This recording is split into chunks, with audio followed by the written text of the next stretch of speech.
Obrigado pela presença de vocês aqui num sábado ensolarado, né? E as pessoas todas aqui, bem bacana isso. Nosso intuito nesses psicoeducacionais é compartilhar informações científicas, né, cuidadosas, com a população interessada em saber sobre esses temas.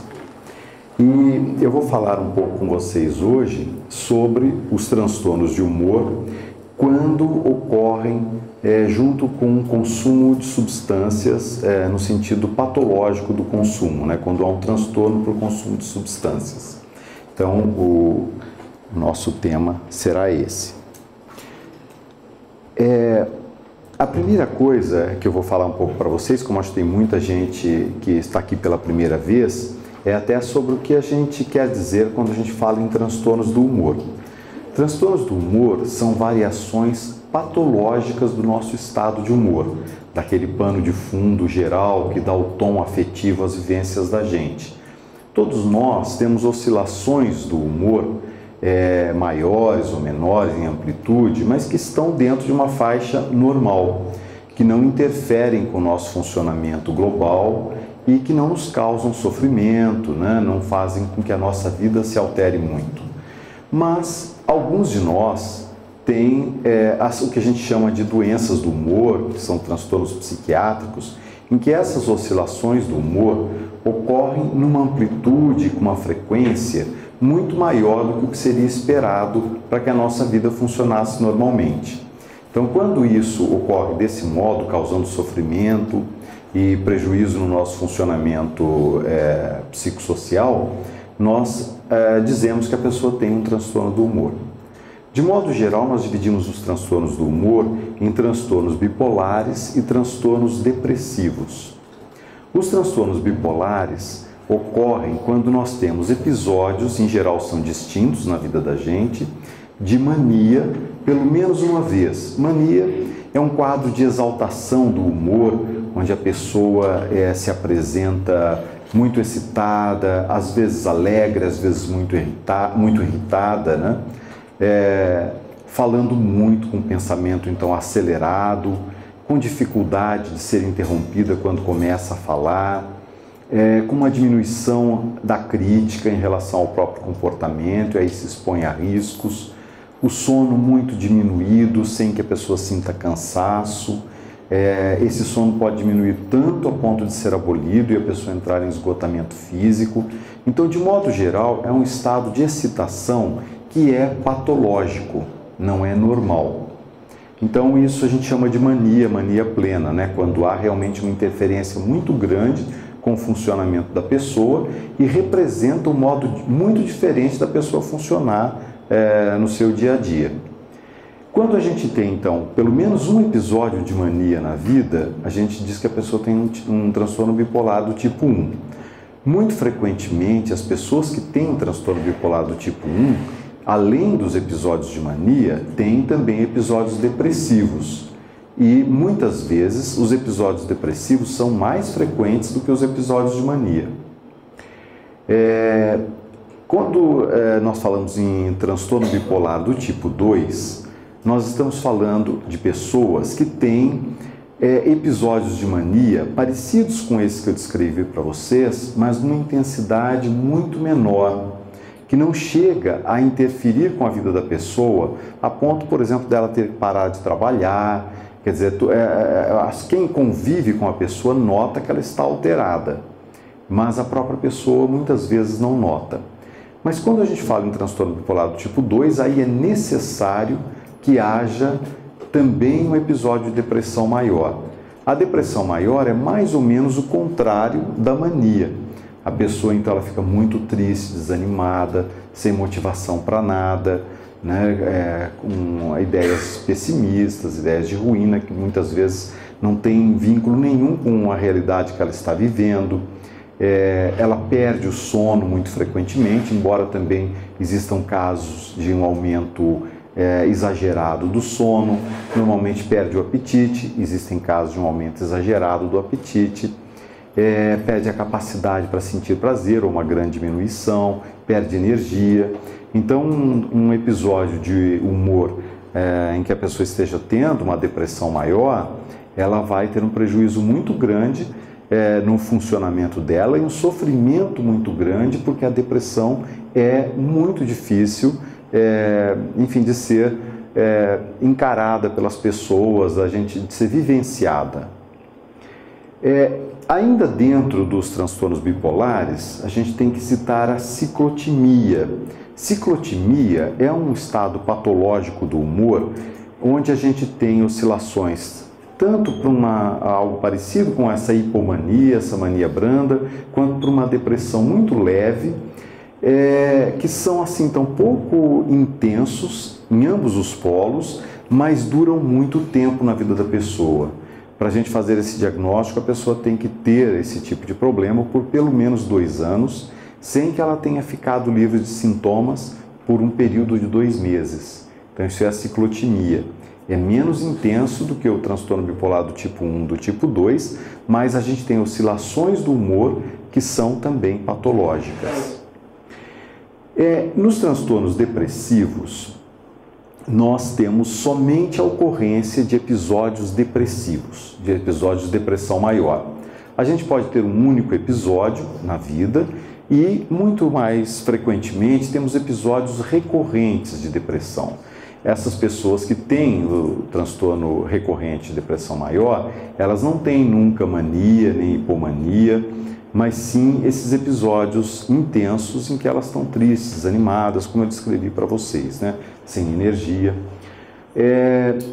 Eu falei para vocês da ciclotimia, né, que é uma alteração do humor com variação para os 2 polos, de baixa intensidade e muita duração.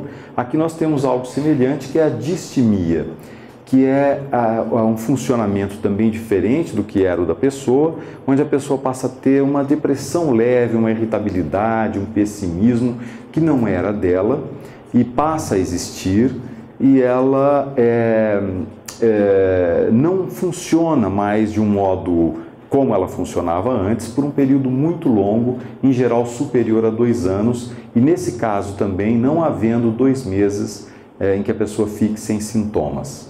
Hoje, uma das classificações psiquiátricas mais recentes, inclui também a disforia pré-menstrual como uma das modalidades de depressão.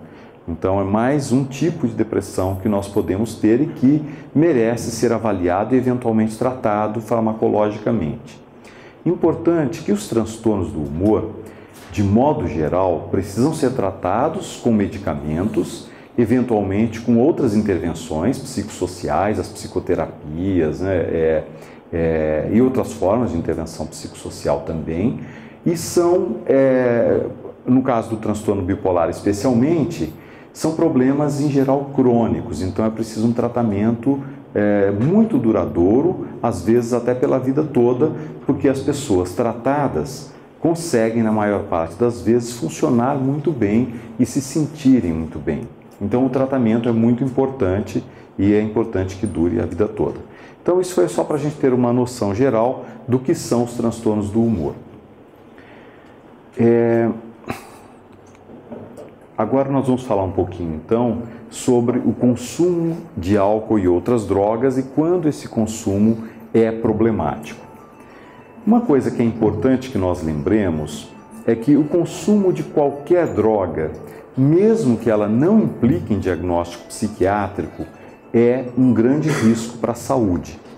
Então, a gente sabe que muitas pessoas experimentam, a gente vê principalmente os jovens hoje, né? Eventualmente experimentam maconha, às vezes cocaína e, infelizmente, hoje cada vez mais frequentemente crack. E algumas dessas pessoas, talvez grande parte delas, não se tornem usuárias frequentes, não se tornem dependentes, mas este uso, mesmo que eventual, mesmo que para experimentar, ele implica sempre em risco para a pessoa. Um dos riscos é o desencadeamento de um episódio de humor ou de uma doença do humor. Esse é um dos riscos entre muitos. Então, o consumo de drogas é sempre arriscado. O uso de álcool, que a gente tem mais facilidade de aceitar como uma coisa normal, porque é uma substância lícita, ele também não está isento de riscos para qualquer pessoa.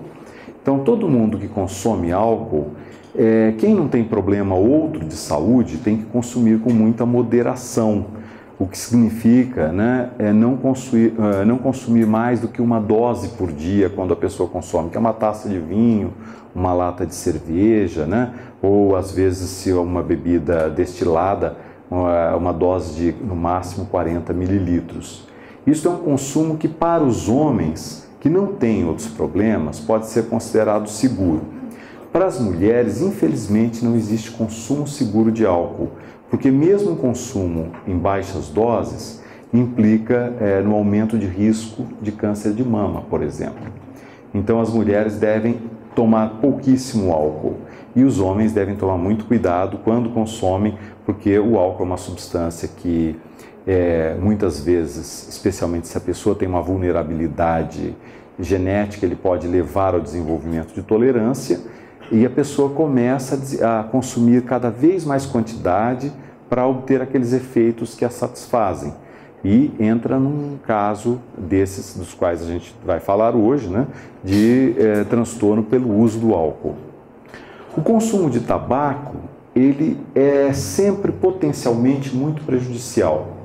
80% das pessoas que têm câncer de pulmão têm câncer de pulmão por conta do uso de tabaco. Então, para a gente ver como é prejudicial. Tabaco é algo que realmente não deve ser usado porque não existe uso seguro de tabaco, mesmo que uma pessoa consuma em pequenas quantidades. Vale lembrar aqui, por exemplo, as pessoas falam, bom, melhor então fumar maconha do que fumar um cigarro, né, de tabaco, pelo menos não tem esses riscos, né? Na verdade, a maconha, ela tem muitas substâncias também cancerígenas. Então, além de todos os outros problemas que a maconha pode causar, né, ligados ao consumo de drogas mais especificamente, e alterações comportamentais, né, ela causa também o aumento de risco de câncer de pulmão. Então, não adianta trocar um por outro nesse sentido. Bom, o que causa, eu não sei se eu pulei, tá.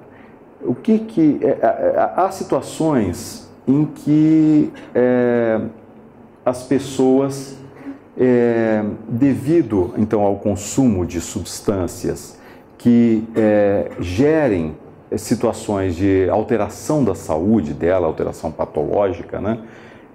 Nesse caso, nós usamos um nome genérico para fazer um diagnóstico dessas pessoas, que é a pessoa que tem um transtorno pelo uso de substâncias. Quando a pessoa tem um transtorno por uso de substâncias, ela tem em geral uma condição de alteração da saúde, alteração patológica, que também é crônica. Por exemplo, o que até há pouco se chamava de dependência, ainda se chama numa das classificações psiquiátricas, é uma condição da qual a pessoa não se cura propriamente. Quem se tornou dependente de uma substância o será pela vida toda, mesmo que não esteja mais consumindo a substância. Por isso que quem já teve problemas de consumo descontrolado, né, de maconha, cocaína, álcool, não pode, uma vez estando abstinente, chegar nem perto da substância, porque corre o risco de voltar a consumir naqueles padrões que ela consumia nos seus piores momentos. Esse transtorno por uso de substâncias, quando nós definimos, vemos o que é isso, né? Na verdade, não é qualquer uso. A gente consegue identificar esse consumo como uma condição patológica, que traz prejuízos importantes para o funcionamento cognitivo, fisiológico e muitas alterações comportamentais que são relacionadas à substância ou às substâncias que a pessoa consome. A gente normalmente percebe mais as alterações comportamentais, mas existem muitos problemas causados pelas substâncias que às vezes não são tão evidentes para o observador que não é médico, né? Quando a gente está falando de substâncias aqui, a gente está falando em álcool, né, na maconha, na cocaína ou crack. O crack é uma forma diferente da cocaína, a via de uso é diferente, mas a substância, na verdade, é a mesma. O crack é pior que a cocaína aspirada, a cocaína em pó, porque ele atinge concentrações no sangue muito altas e muito rápidas. Então ele tem um potencial para que a pessoa desenvolva dependência e grande descontrole do comportamento, que é muito maior do que a cocaína em pó. Além então desses, também opioides que às vezes são usados até como analgésicos, e tem gente que abusa desses analgésicos. A gente sabe que as pessoas compram às vezes até por internet, infelizmente, como medicamentos não prescritos, né? E são substâncias que dão muita dependência e podem alterar muito a saúde da pessoa. O tabaco, não podemos esquecer dele, é uma dessas substâncias também que pode nos trazer muitos problemas. Esse termo, então, transtorno por uso de substâncias, hoje ele substitui o que a gente usava antes como dependência, né, de substâncias e abuso também, né, ou uso nocivo. A tendência hoje é nós não denominarmos desse modo um problema por uso de substâncias. O diagnóstico, quando cabe um diagnóstico médico nesse sentido, ele segue critérios objetivos. Não basta a gente pensar que uma pessoa tem problemas por usar álcool ou outras drogas. É preciso que a gente identifique se certos critérios correspondem àquilo que a pessoa está vivendo. Então isso tem que ser feito por um médico, em geral especializado nessa área. As causas que levam uma pessoa a ter um uso problemático, né, de uma substância, a se tornar, por exemplo, dependente ou fazer um uso nocivo, que eu falei que são termos que a gente não usa mais, mas que estão mais presentes na cultura, né?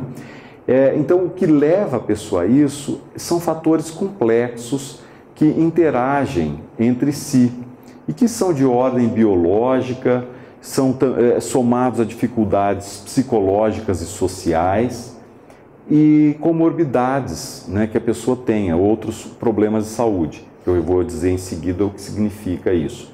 Além da exposição a substâncias. Então é um conjunto de fatores que pode levar uma pessoa a padecer, né, desse problema que é o transtorno por uso de substâncias. Não é um fator único. E para cada pessoa, esses fatores causais têm peso diferente. Então, algumas pessoas têm uma vulnerabilidade biológica muito maior. Quer dizer, na família existem muitos casos em que as pessoas têm problemas com uma determinada substância. O álcool é um exemplo disso. A gente vê famílias em que muitas pessoas têm problemas com o consumo de álcool. Então, é sempre importante para aquelas pessoas que não têm ainda o problema considerarem que consumir álcool é um risco maior do que será para outras pessoas. Então, essa vulnerabilidade biológica. Além disso, quando a gente tem uma vida com muitos problemas, a gente teve uma estruturação psicológica, onde às vezes a gente sofre muito, até por problemas que para outros não causam tanto sofrimento. Enfim, quando a gente tem problemas psicológicos, isso aumenta a nossa vulnerabilidade. Os problemas sociais, do mesmo modo, se a gente não tem uma perspectiva de vida, a gente se sente muito amedrontado em relação às demandas da vida, a gente vive em situação de pobreza, tudo isso também favorece o desenvolvimento de problemas com as substâncias e a gente vê isso nas áreas menos favorecidas das cidades, antigamente só das grandes, hoje acho que de todas as cidades, que o consumo de substâncias muito deletérias, como por exemplo o crack, vem aumentando e as crianças, inclusive muito pequenas, estão muito expostas a isso. Bom, eu falei para vocês que o médico normalmente segue critérios para fazer um diagnóstico por uso de substâncias. Então, quais são esses critérios? Primeiro, ele tem que pensar que a pessoa, nesses últimos 12 meses, no ano anterior à consulta que ele está fazendo, ela terá apresentado pelo menos 2 desses critérios que eu vou descrever para vocês agora. A quantidade de critérios que correspondem aos sintomas da pessoa, quanto maior a gravidade do problema. Então, para que se diga que ela tem um problema, ela vai ter pelo menos 2 desses, que são a frequência ou as quantidades de consumo acima das pretendidas pela pessoa, dos pretendidos, né, pela pessoa, esforços mal sucedidos de controle. A pessoa ela pensa, não, eu vou só tomar uma latinha de cerveja, e ela vai lá e toma 10 latas de cerveja, ela não consegue parar na primeira. Na segunda vez ela fala, bom, foi aquele dia porque tinha que comemorar alguma coisa, eu estava muito aborrecido com alguma coisa, mas na próxima vez vai ser a mesma coisa, às vezes até com um consumo maior. Então ela perdeu o controle das quantidades que ela consome. As pessoas começam a gastar muito do seu tempo, tanto na busca das substâncias que elas precisam consumir, quanto na recuperação depois dos efeitos dessas substâncias. Então isso também é uma marca desses problemas. Fissura, que é aquele desejo muito intenso que a pessoa não consegue controlar pela substância que ela tem usado com frequência grande, né, e que está produzindo esse tipo de alteração. A fissura faz com que a pessoa pense muito fixamente naquilo, no consumo da substância, e aquilo passa a ocupar muito dos pensamentos e da atividade dela. Aí vem as falhas no cumprimento de obrigações. Então, são pessoas que começam a priorizar o consumo das substâncias e aí começam a faltar ao trabalho, não vão buscar o filho na escola, enfim, muitas possibilidades existem quanto a essas falhas no cumprimento das obrigações às quais as pessoas se propuseram. O uso, apesar da pessoa começar a ter problemas interpessoais ou sociais, muitas vezes o uso de substância leva a comportamentos impulsivos, violentos, e as pessoas brigam com seus cônjuges, com seus filhos, às vezes espancam o filho e se assustam inclusive com o próprio comportamento, né? Então elas mesmas começam a perceber que o comportamento delas está alterado e as está prejudicando muito, mas mesmo assim elas não conseguem deixar de consumir a substância. O abandono de atividades ocupacionais, sociais ou de lazer. Então as pessoas deixam de ir ao trabalho para consumir, faltam a uma festa familiar, uma reunião para consumir e muitas outras coisas nesse sentido. O uso de situações em que há perigo físico, por exemplo, beber e dirigir. É muito frequente nós vermos pessoas que consomem álcool e acham que não há problema nenhum e acabam se envolvendo em acidentes, às vezes fatais, ou para elas ou para outros, né? Então essa é uma das situações. Operar máquinas, por exemplo, sob o uso de uma substância dessas, expõe a pessoa a risco, né? O uso, apesar da consciência de problemas então físicos ou psicológicos, tem pessoas que foram, por exemplo, estão consumindo muito álcool, foram ao médico, já tem o que se chama uma esteatose hepática, que é o fígado começou a ficar gordo, né? Que é um estágio que precede a cirrose. A pessoa sabe disso, ela gostaria de não beber mais álcool, mas ela não consegue, acaba bebendo, se expondo ao risco de vir a ter uma cirrose. O desenvolvimento de tolerância, que é a pessoa precisar consumir quantidades maiores, cada vez maiores, para obter os mesmos efeitos que ela obtinha num determinado momento, que fica registrado na memória dela. Então ela nota isso, que ela está aumentando as quantidades, ou ela refere ao médico que ela, bebendo uma quantidade X, com a qual ela estava habituada, que ela não tem os mesmos efeitos. Isso se chama desenvolvimento de tolerância. E síndrome de abstinência, que a gente tem bem claramente para algumas substâncias, como por exemplo o álcool, né? As pessoas todas já talvez tenham ouvido falar no delirium tremens, que é um caso grave de síndrome de abstinência do álcool, onde a pessoa tem rebaixamento de consciência, uma grande alteração do comportamento, corre um risco grande de vida, porque ela tem alterações autonômicas importantes, né? E fica tremendo muito, tem alucinações, ideias delirantes. Então isso ocorre na síndrome de abstinência pelo álcool. Mas assim como o álcool, existem outras substâncias que também causam síndrome de abstinência, que são diferentes. As síndromes de abstinência, elas são próprias de cada substância, tem a ver com as características da substância. Quando há síndrome de abstinência, nós temos então mais um critério para pensar no uso problemático das substâncias. Então, resumindo e voltando a isso, quer dizer, nós precisamos ter pelo menos 2 desses critérios para fazermos esse diagnóstico. Uma grande complicação que a gente encontra é quando uma pessoa tem um transtorno de humor e passa a fazer um uso de substância, de uma dessas substâncias, que implique também numa nova patologia. E aí nós vamos ter o que eu já mencionei anteriormente para vocês, a chamada comorbidade. A comorbidade é quando ocorre pelo menos duas alterações patológicas das condições de saúde da pessoa que correm juntas e interferem uma com a outra. Isso se chama comorbidade. Eu aqui estou falando de uma comorbidade específica, que é de transtorno de humor com transtorno por uso de substâncias, mas comorbidades podem ocorrer em todas as áreas da saúde, né, quando a gente tem duas ou mais condições patológicas que interfiram uma com a outra, que estejam presentes numa mesma pessoa. É frequente as pessoas que têm transtorno de humor fazerem uso patológico de substâncias. Para vocês terem ideia, eu não coloquei aqui as prevalências, né, ao risco que a pessoa tem de que isso apareça ao longo da vida dela.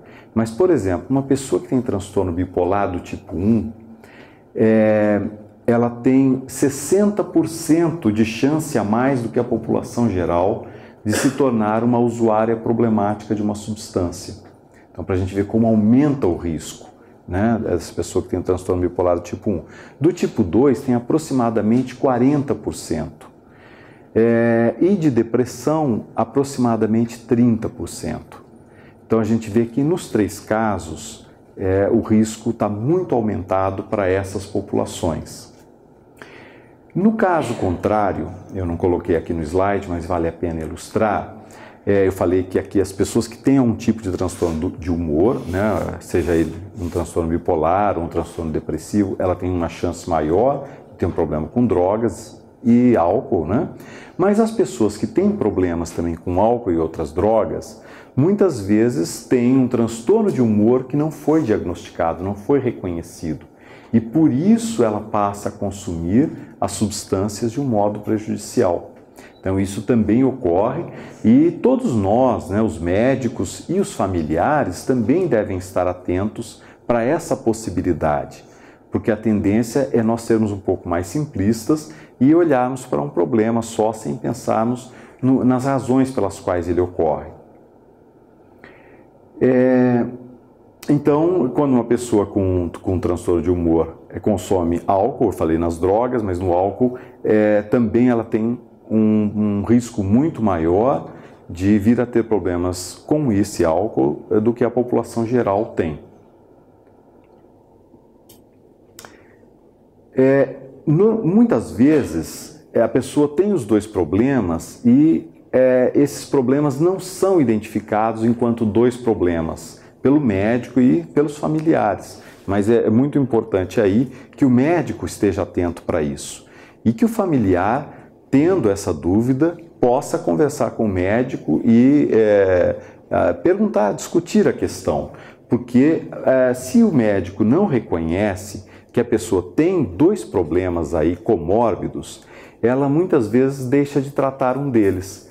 Então, uma pessoa que tenha um transtorno de humor, por exemplo, um transtorno bipolar, ela está fazendo o uso de álcool, enfim, que é deletério à saúde dela, e ela não conta isso para o médico, né? Ela não diz. Então é preciso que o médico crie um espaço de confiança para que a pessoa possa dizer isso a ele, porque ele terá que tratar dos dois problemas, né, simultaneamente. E o fato de uma pessoa ter uma comorbidade desse tipo é muito importante, tem que ser encarada, e o médico e também os familiares e a própria pessoa devem saber que vão ter mais dificuldades de tratar os dois problemas, tanto o transtorno de humor quanto o de consumo de substâncias. Porque, por exemplo, a pessoa fica mais impulsiva, né? Então ela tem mais dificuldade de controlar o seu comportamento. Isso acontece nos dois tipos de problema. Então esses problemas, esse é um exemplo só, eles se somam e as pessoas tendem, ao terem uma alteração de humor, irem direto consumir a substância que elas já estão então acostumadas a consumir. E consumindo a substância, muitas vezes ela desencadeia um transtorno de humor. Então, cria-se uma complicação aí importante que dificulta o tratamento, o controle, né? Então, quando uma pessoa tem transtorno de humor e consome substâncias, surgem vários fatores de risco e eu vou citar para vocês alguns deles. A primeira coisa é que o consumo de substâncias contribui muitas vezes para o aparecimento de um transtorno de humor que de outro modo não apareceria. Esse é o caso da maconha, por exemplo. Muitas vezes nós temos muitos casos na família de transtorno bipolar, mas nós não temos transtorno bipolar.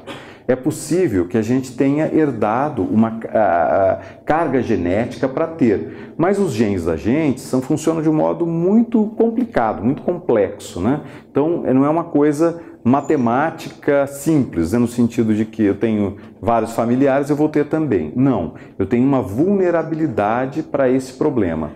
Quando eu consumo, por exemplo, maconha, eu, às vezes, abro um quadro, me torno doente, quando eu não me tornaria se não tivesse consumido a substância.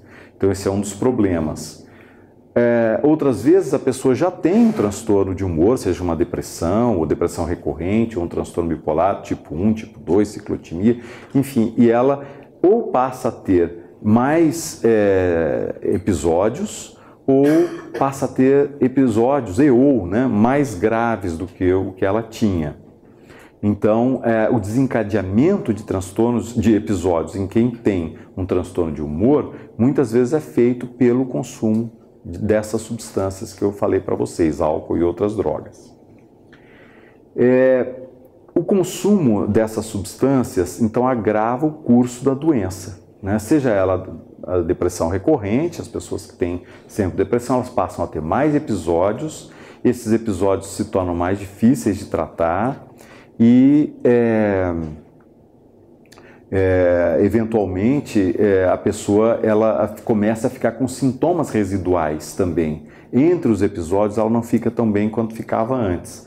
Então, o uso de substâncias faz isso tanto para as depressões quanto para o transtorno bipolar, seja ele de qual tipo for.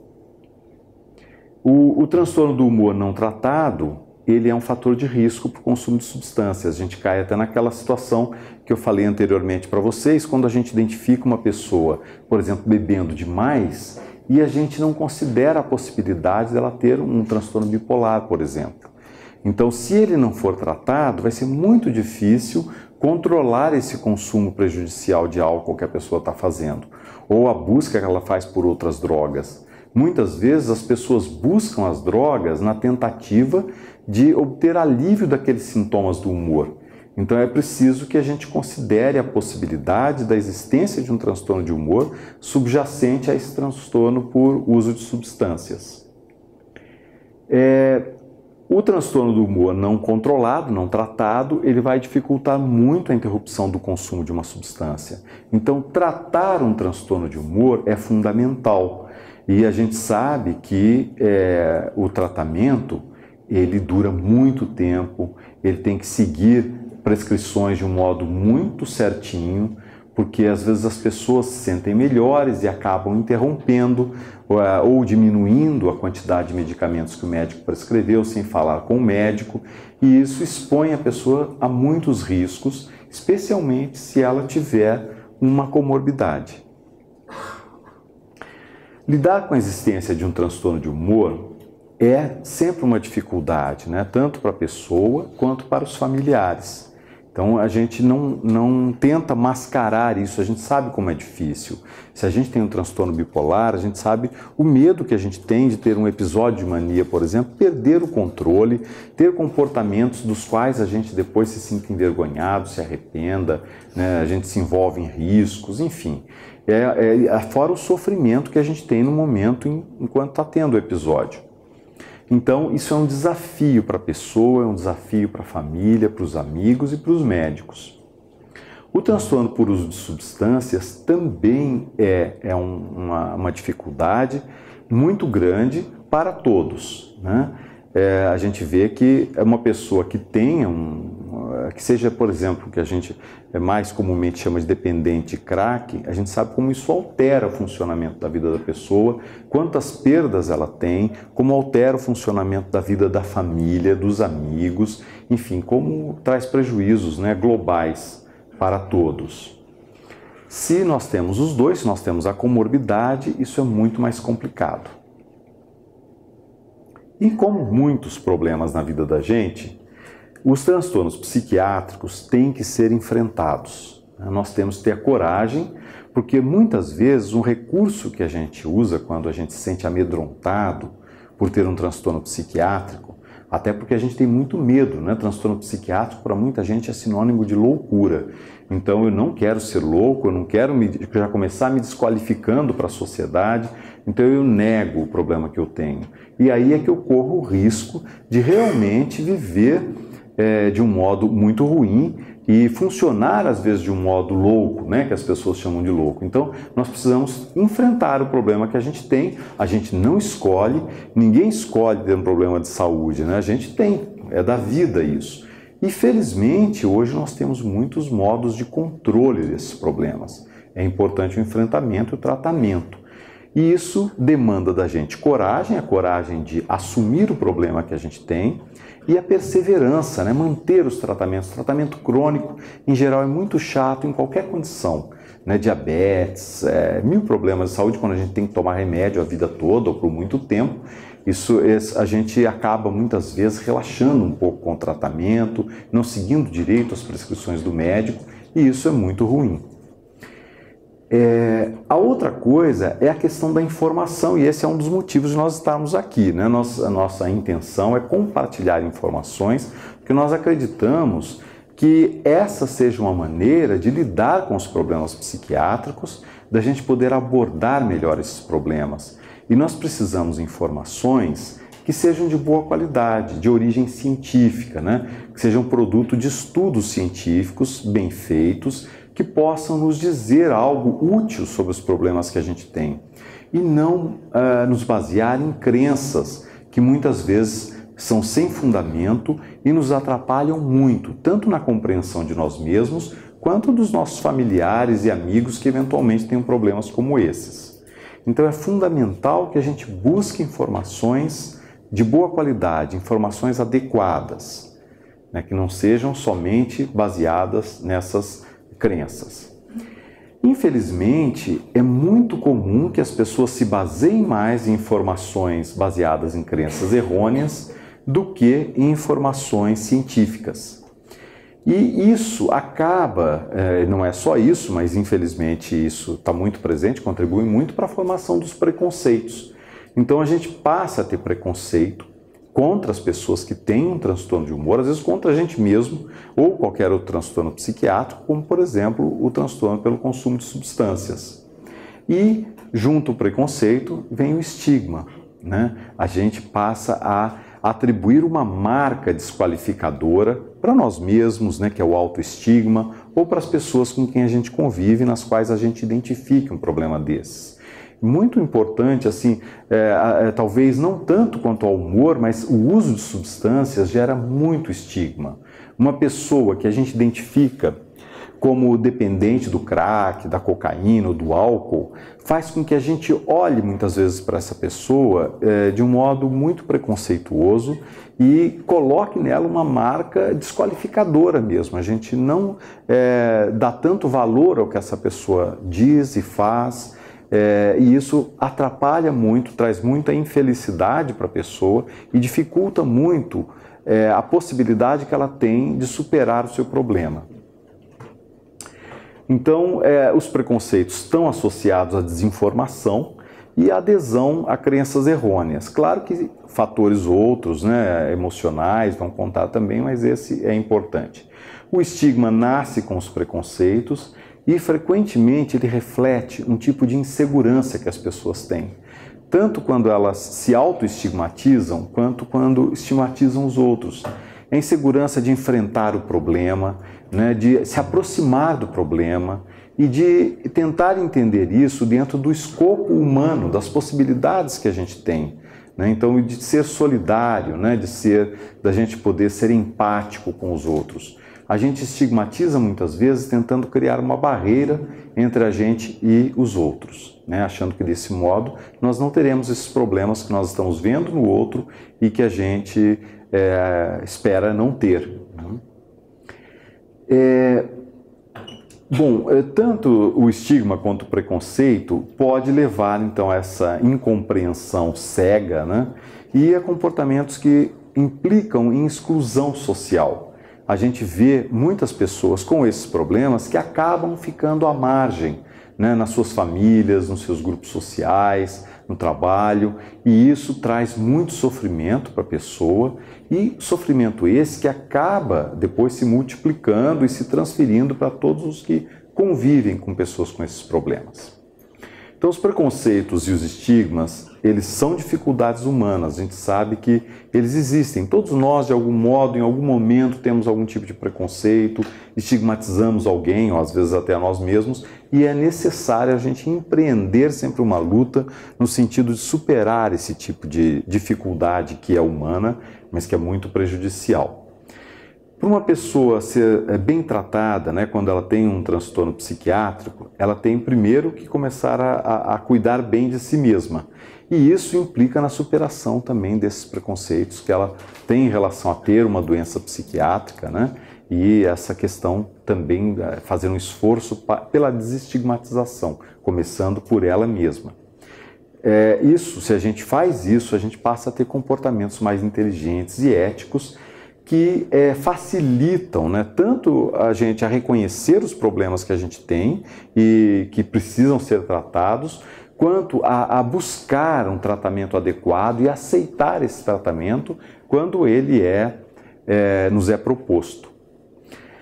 Para concluir, quer dizer, resumindo um pouco o que a gente falou, a primeira coisa, assim, quando a gente tem uma dúvida em relação a isso, que tipo de problema a gente está vivendo alguma alteração do nosso funcionamento normal, nós temos que buscar informações apropriadas, né, sobre esses problemas que afligem a gente ou as pessoas com quem a gente está convivendo. Buscar profissionais qualificados para nos tratarem ou tratarem o nosso familiar, o nosso amigo, porque nem todos os profissionais que a gente busca são os profissionais indicados. Então, se a gente tem um transtorno psiquiátrico, a primeira coisa, nós temos que procurar um psiquiatra.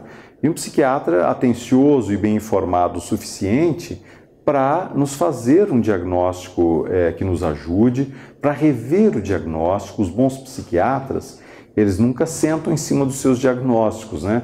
Eles acompanham os seus pacientes, estão sempre revendo as condições em que esses pacientes estão vivendo e, eventualmente, os diagnósticos que eles deram. E, para isso, nós precisamos ter coragem de enfrentar os nossos problemas, que ninguém quer ter doença nenhuma, mas eventualmente a gente tem, e a gente precisa enfrentar, e recusar esse comportamento preconceituoso e estigmatizador. Bom, era isso então que eu queria falar para vocês, eu agradeço mais uma vez, e agora o Dr. Luiz Felipe vai falar a parte dele, depois nós teremos um intervalo e voltaremos para as perguntas, tá bom? Obrigado.